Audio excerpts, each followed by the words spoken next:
ॐ श्री परमात्मने नमः। कृष्णाय वासुदेवाय हरये परमात्मने प्रणतक्लेशनाशाय गोविन्दाय नमो नमः। भक्त सज्जन, हामी पुरुषोत्तम महात्म्य अन्तर्गत यी पावन प्रसङ्गहरू श्रवण गर्ने क्रममा आज अष्टम तथा नवम अध्यायका पावन प्रसङ्गहरू श्रवण गराउन भनेर उपस्थित छौँ। पूर्व प्रसङ्गमा श्रवण गरेका थियौँ जो मलमास हो, गोलोकधाममा गइसके पछाडि भगवान कृष्णद्वारा पुरुषोत्तम नामले विभूषित भएर अत्यन्त आनन्दित प्रसन्न भएको त्यो मलमास भगवान विष्णुका साथमा पुरुषोत्तम नामले नामाकरण भइसके पछाडि विष्णु लोकमा आएर सुखपूर्वक बस्न लाग्यो भनेर यसरी भगवान नारायणले आफ्ना भक्त नारद समक्ष यो पावन प्रसङ्ग वर्णन गरिराख्नु भएको छ। यता वनमा जो पञ्चपाण्डव अत्यन्त दुःखी भएर बसेको समयमा भगवान श्रीकृष्ण त्यो वनमा आइसके पछाडि पञ्चपाण्डवहरू समक्ष सम्बोधन गर्दै यो प्रसङ्ग वर्णन गर्नुहुन्छ। वृन्दावन कलानाथ वल्लभ पुरुषोत्तम प्रमादात् गतवान् मासो भवतां काननौकसाम। आज हे पञ्चपाण्डवहरू, तिमीहरू आएर यो वनमा बसेको त धेरै समय भयो नि, तर अनेक प्रमादका कारणले गर्दा तिमीहरूलाई विस्मृति भयो। यही समयमा भगवान पुरुषोत्तमको महिना आएको थियो। यो समयमा तिमीहरूले आराधना गर्यौ न, भगवानको यजन पूजन पनि गर्यौ न, त्यस कारणले गर्दा पनि तिमीहरूले यो दुःखको अनुभूति गरिराख्नु परेको छ। तिमीहरू यो वनमा बस्दाखेरि थाहा छ मलाई अत्यन्त भयभीत छौ। गाङ्गेय द्रोणकर्णेभ्यो भय सन्त्रस्त मानसहि, किनभने भीष्म पितामह द्रोणाचार्य कर्ण आदि गरेका योद्धाहरूद्वारा तिमीहरू अत्यन्त भयभीत छौ। त्यस कारणले गर्दाखेरि तिमीहरूले यो समयमा पुरुषोत्तम महिना आएको गएको केही पत्तो भएन। त्यस कारणले गर्दा तिमीहरूले यो दुःखको अनुभूति गरिरहेका छौ हे पञ्चपाण्डव भनेर भगवान श्रीकृष्ण वर्णन गरिराख्नु भएको छ। अथा परम प्रवक्ष्यामि भवतां दुःख कारणं सेतिहासं महाराज श्रूयतां मन्मुखात् हो। हे पञ्चपाण्डव, अब म तिमीहरूलाई यो दुःखको कारण के हो इतिहास सहित तिमीहरूलाई म कथा श्रवण गराउने छु भनेर भगवान श्रीकृष्ण बताउनुहुन्छ। हे पञ्चपाण्डवहरू, तिमीहरूका समक्ष यी जो पत्नी रूपमा बसेकी पाञ्चाली यी जो द्रौपदी छिन् नि, यी पूर्व जन्ममा को थिन् भने पाञ्चालीयम महाभागा पूर्वजन्मनि सुन्दरी मेधावी द्विजमुख्यस्य पुत्री जाता सुमध्यमा। यी पूर्व जन्ममा एकजना मेधावी नाम गरेका ब्राह्मणकी पुत्री अत्यन्त सुन्दरी यो घरमा जन्म लिएकी थिइन्, जसका पिताको नाम थियो मेधावी। ए मेधावी ऋषि अत्यन्त कर्मनिष्ठ हुनुहुन्थ्यो, आफ्नै पुत्रीलाई धेरै स्नेह प्रेम गर्नुहुन्थ्यो। यी जो द्रौपदी हुन्, यी द्रौपदी पनि बढ्दै बढ्दै हुर्किँदै गइन्।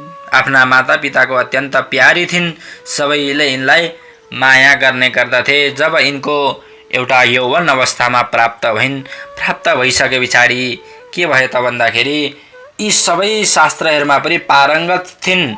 साहित्य शास्त्र कुशला नितौ अपि विशारदा, साहित्य शास्त्रमा नीतिशास्त्रमा अत्यन्त विशारद पारङ्गत थिइन्।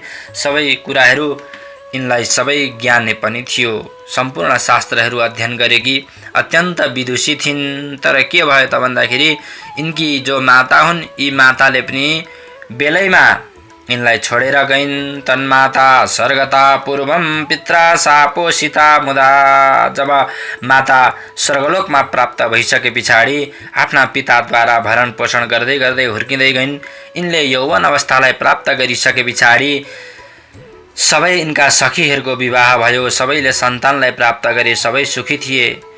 जब यिनको विवाहको समय प्राप्त भए तापनि यिनमा कुनै गुणको कमी थिएन। शिक्षामा पनि पारङ्गत थिइन् अनि रूप पनि त्यस्तै सुन्दर थियो, त्यस्तै शील स्वभावले युक्त भएकी थिइन्। तथापि यिनको विवाह हुन सकेन। विवाह नभइसके पछाडि पिता पनि साह्रै दुःखी भए। किं वा मुनिमुपातिष्ठे किं वा तीर्थमुपाश्रये मम भाग्यम कथं सुप्तं भर्ता कोपी न वाञ्छति। पिताजी पनि अत्यन्त दुःखी बन्नुभयो अनि द्रौपदीले पनि विचार गर्न लागिन्, अब मेरा पिताजीलाई पनि दुःख कष्ट भएको छ, आज मेरो पनि विवाह भएको छैन। यसको कारण के हो? मैले के गर्नुपर्ने होला? कुनै मुनिको उपासना पो गर्नुपर्ने हो कि कुनै ऋषिहरूको सेवा गर्नुपर्ने हो कि अथवा कुनै तीर्थ व्रत के गर्नुपर्ने हो? के कारणले गर्दाखेरि मम भाग्यम कथम सुप्तम, आज मेरो भाग्य के कारणले गर्दा सुतिरहेको छ? किन मेरो भाग्यले साथ दिइरहेको छैन? आज ममा त्यस्तो के कमी होला? अदक्षाहम सखी मध्ये कुमारी दुःख पीडिता, आज सम्पूर्ण सखीहरूमा म अध्यक्ष छु अथवा सबै साथीहरूले मलाई कुनै काम पर्यो भनेर सबैले सोध्ने गर्दछन्। ममा त्यस्तो कमी पनि केही भएको महसुस गरेकी छैन। के कारणले गर्दाखेरि मेरो विवाह नभएको होला भनेर अत्यन्त आलाप विलाप दुःखी हुन लागिन्। कन्या दान निमित्तम च विचिन्वन् सदृशं वरम तादृशं वरम प्राप्य निराशा समनोरथे। यिनले अत्यन्त विलाप गर्न लागिन्। पिताजी पनि दुःखी बने। अब आफ्नै पुत्रीलाई प्रसन्न गराउनका निमित्त ती मेधावी नाम गरेका ऋषि एउटा कुनै वरको खोजीमा घरबाट निस्किनु भयो। उहाँ पनि अत्यन्त शोकमग्न बन्नुभएको थियो। आज आफ्नै कन्याको निमित्त त्यस्तो योग्य वर कहाँ प्राप्त गरिएला भनेर एउटा वरको खोजीमा ऋषि पनि भौतारिँदै निस्किनु हो। तर सबैतिर भ्रमण गरिसक्दाखेरि पनि काहीँ पनि एउटा वरलाई प्राप्त गर्न सक्नु भएन। आफ्नो छोरीको निमित्त विवाह गर्न कोही त्यस्तो पुरुष प्राप्त नगरिसके पछाडि अत्यन्त दुःखी बन्नुभयो। खोज्दै बाटामा हिँडिराख्नु भएको थियो। धेरै शोकमग्न बन्नु भइसक्यो र अत्यन्त दुःखी बन्नुभयो। त्यतिखेर उहाँलाई अत्यन्त ठुलो ज्वरो आउन लाग्यो। अवाप दैव योगेन ज्वरम तीव्रम सुदारुणम, अत्यन्त लामो सास फेर्न लाग्नुभयो। सबै अङ्गहरू अत्यन्त गलित भए।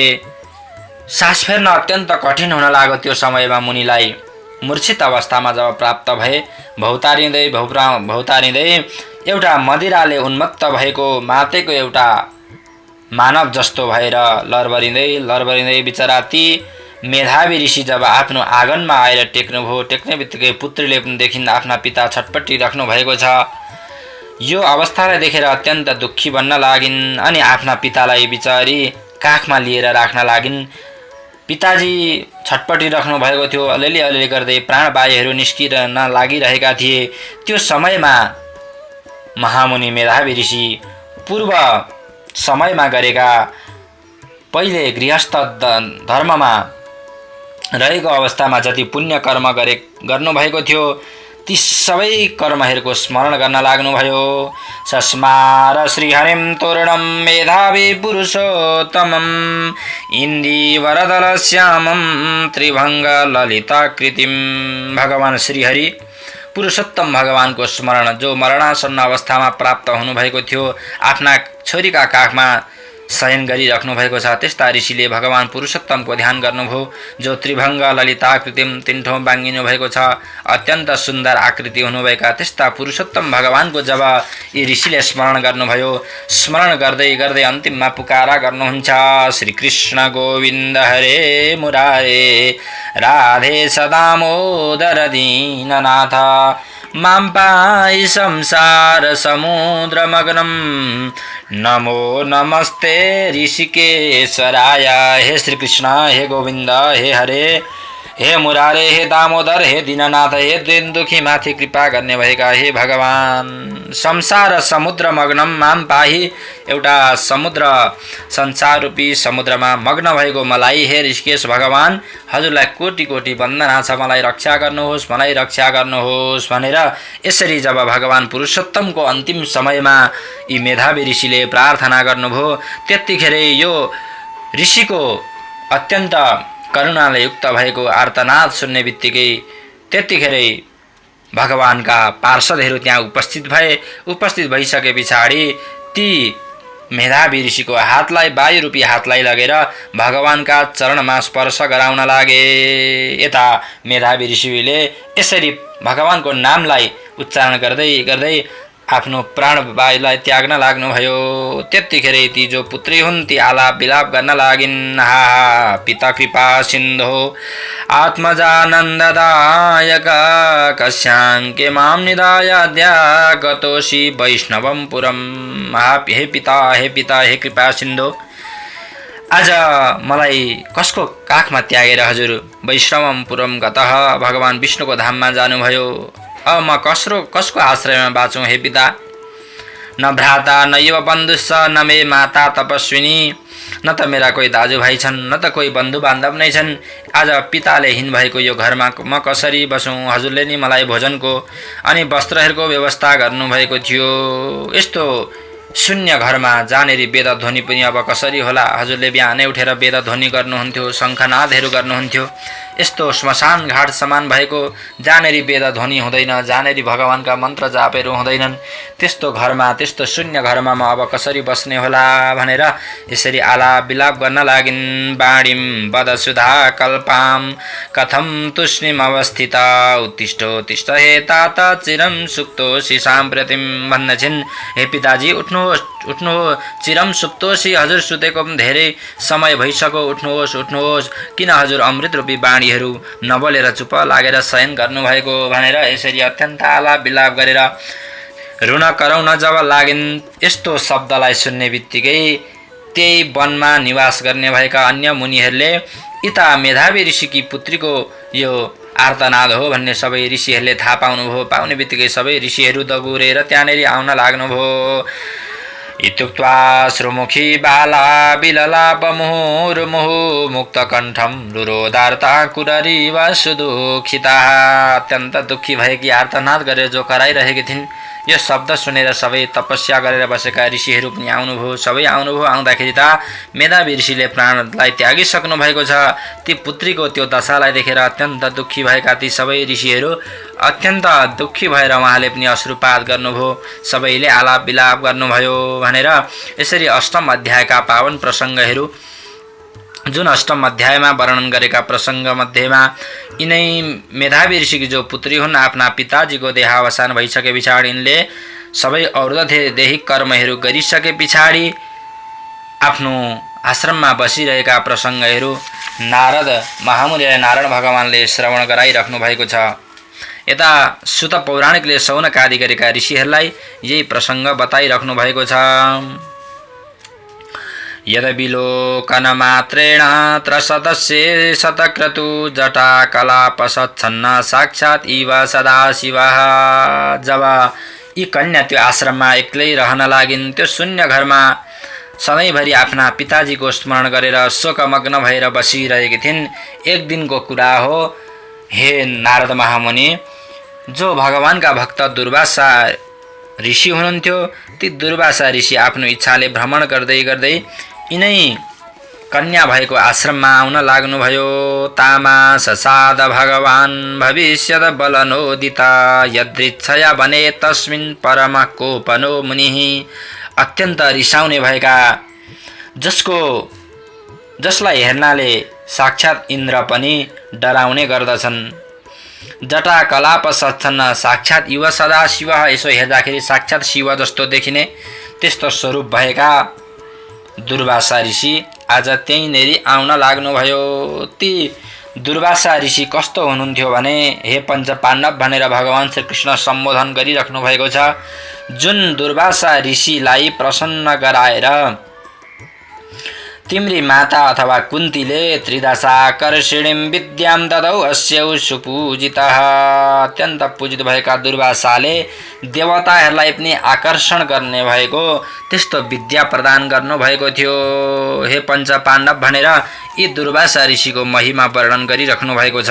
त्यस्ता ऋषि यी कन्याको अगाडि प्राप्त हुनुभयो, जुन दुर्वासा ऋषिले हामीलाई पनि श्राप दिनुभएको थियो, अर्थात् भगवान श्रीकृष्णलाई पनि श्राप गर्नुभएको थियो।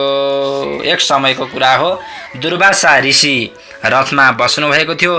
त्यो समयमा रुक्मिणीका साथमा म र रुक्मिणीले दुर्वासा ऋषिलाई हामीले अघि बढाइरहेका थियौँ, अर्थात् स्वयं मलाई पनि रुक्मिणीका साथ रथमा जोतेका थिए ती दुर्वासा ऋषिले।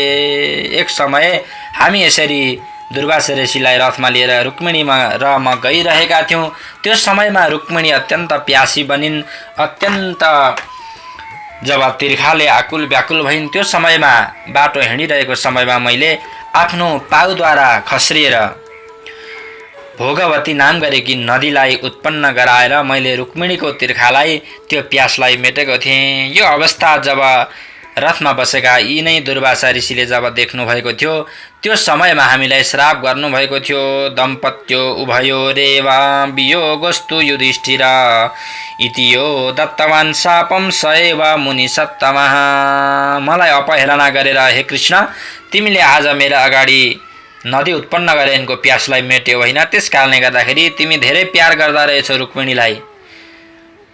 आजभन्दा उपरान्त तिमी प्रियाको प्रेमले भरिएको भएर भोगवती नामको नदीलाई उत्पन्न गर्यौ। त्यस कारणले गर्दा तिम्रो वियोग हुनेछ भनेर यिनै दुर्वासा ऋषिले हामीलाई श्राप गर्नुभएको थियो। जो दुर्वासा साक्षात् रुद्रांश सम्भूतः कालरुद्र युवापरः अत्रे उग्रतपकल्प वृक्ष दिव्य फलं महत्।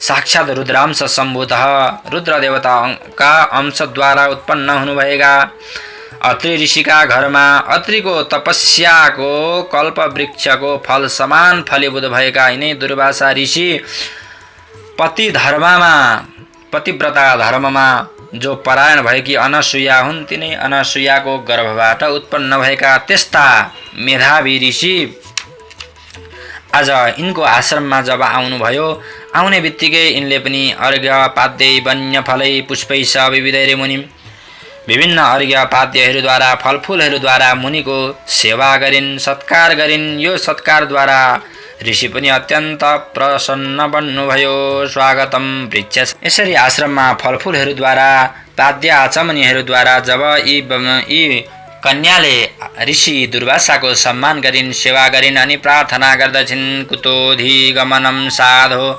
दुर्दैवाय ममाश्रमे मम भाग्योदयो जाता तवागमनतो मुने। हे मुनि दुर्वासा, हजुरको आगमनले आज हाम्रो आश्रम अत्यन्त पवित्र भएको छ। आज मेरा पिताको पुण्यको प्रभावले हजुर मेरो आश्रममा आउनुभएको हो। किनभने आज पुण्यको प्रभाव नभइकन कुनै पनि सन्त महामुनिको दर्शन हुँदैन। हजुर जस्ता सन्त महामुनि जहाँ जानुहुन्छ नि, हजुर जस्ता सन्तका चरणले टेकेको धुलोले आज सम्पूर्ण क्षेत्र तीर्थमयी बन्ने गर्दछ। आज त्यस्ता ऋषिको आगमनले आज मेरो जन्म पनि सफल भएको छ। मैले गरेका व्रतहरू पनि पूर्ण भएका छन्। आज म एउटा शोकमग्न भएर बसिरहेको अवस्थामा हजुरको दर्शनले सारा मेरा शोकहरू हटेर गएका छन्। मलाई कृपा गर्नुहोस् भनेर यसरी ती कन्याले जब दुर्वासा ऋषिसँग प्रार्थना गरिन्, स्तुति वन्दना गरिन्, दुर्वासा ऋषि सम्बोधन गर्दै भन्नुहुन्छ, साधु साधु द्विजसुते कुलमभ्युद्धृतं पितुः मेधाऋषे सुतपसा फल मेतादृशी सुता। हे द्विजसुते, हे कन्या, साधु साधु, तिमीले आज अत्यन्त श्रेष्ठ कर्म गरेकी छौ। किनभने यो त साक्षात् मेधा ऋषिको तपस्याको फल हो। यस्ती कन्यालाई प्राप्त गर्नु त यो तपस्या बेगर यो सम्भव हुनै सक्दैन।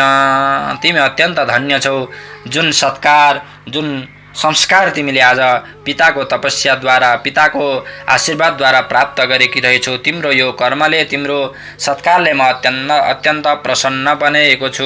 कैलासात् अहमागच्छं ज्ञात्वा ते धर्मशीलतां तदाश्रममनुप्राप्त त्वया सम्पूजितोऽस्म्यहम्। हे देवी, म कैलाश धामबाट आज तिम्रो यो आश्रमको अवलोकन गर्नका निमित्त, तिमीलाई कृपा गर्नका निमित्त यहाँ आएको थिएँ। तिम्रो पूजाद्वारा म अत्यन्त प्रसन्न बने। अब म याभन्दा उपरान्त बदरिकाश्रममा जाँदैछु। भगवान् नरनारायण भगवान् मुनिको दर्शन गर्नका निमित्त म बद्रिका आश्रमतिर प्रस्थान गरिरहेको छु भनेर दुर्वासा ऋषिले भन्नुभयो। भन्ने बित्तिकै बाला भन्दछिन्, ऋषे तद्दर्शना देवा शुष्को मे शोक सागर। हे ऋषे, हजुरको दर्शनले आज मेरो यो शोकरूपी समुद्र सबै सुकिसकेको छ। म प्रसन्न छु। मलाई कल्याण गर्नुहोस्, कृपा गर्नुहोस्। हे ऋषि, हजुर त सबै जान्नुहुन्छ आज यो आश्रममा म एक्लो भएको छु। मेरा पिताजीले मलाई, माताले पनि छोडेर जानुभएको छ। त्यस कारणले गर्दा न माता न पिता भ्राता यो मे धैर्यं प्रयच्छति। कथङ्कारमहं जीवे दुःख सागर पीडिता। हे ऋषिवर्ग, आज म दुःखरूपी सागरमा मग्न भएको छु। न माता हुनुहुन्छ, न बन्धु बान्धव, न पिता, न कोही हुनुहुन्छ। म जहाँ पनि हेर्छु सबैतिर शून्य अवस्थामा देखिरहेको छु, सबै शून्य लागिरहेको छ। त्यस कारणले गर्दाखेरि म विवाह गर्ने अवस्थामा प्राप्त भएँ। कश्चित पाणी ग्रहण हेतवे न मम कामयते। मलाई पाणी ग्रहण गर्नका निमित्त पनि कसैले इच्छा गरेको छैन। म दुःखी भएको छु। यो दुःखको कारण के होला, मलाई हजुरले कृपा गर्नुहोस् भनेर यसरी ऋषिका अगाडि ती कन्याले अत्यन्त आलाप विलाप गर्न लागिन्। त्यो समयमा दुर्वासा ऋषि पनि दुर्वासा तदुपायार्थम विचारम करोत् तदा। दुर्वासा ऋषि यो समयमा यिनको दुःखको कारण के होला, यिनलाई के गरेर कृपा गर्न सकिन्छ भनेर ध्यानमग्न बन्न लाग्नुभयो, ध्यान गर्न लाग्नुभयो। आउनुहोस् अब योभन्दा अगाडिका प्रसङ्ग दुर्वासा ऋषिले कस्तो प्रकारको आश्वासन प्रदान गर्नुहुन्छ, यी कन्याले कसरी सुखलाई प्राप्त गर्दछन्, आगामी प्रसङ्गमा अवश्य श्रवण गर्नेछौँ। हरे नमः कृष्णाय वासुदेवाय हरे परमात्मने प्रणतक्लेशनाशाय गोविन्दाय नमो नमः। यसरी आश्रममा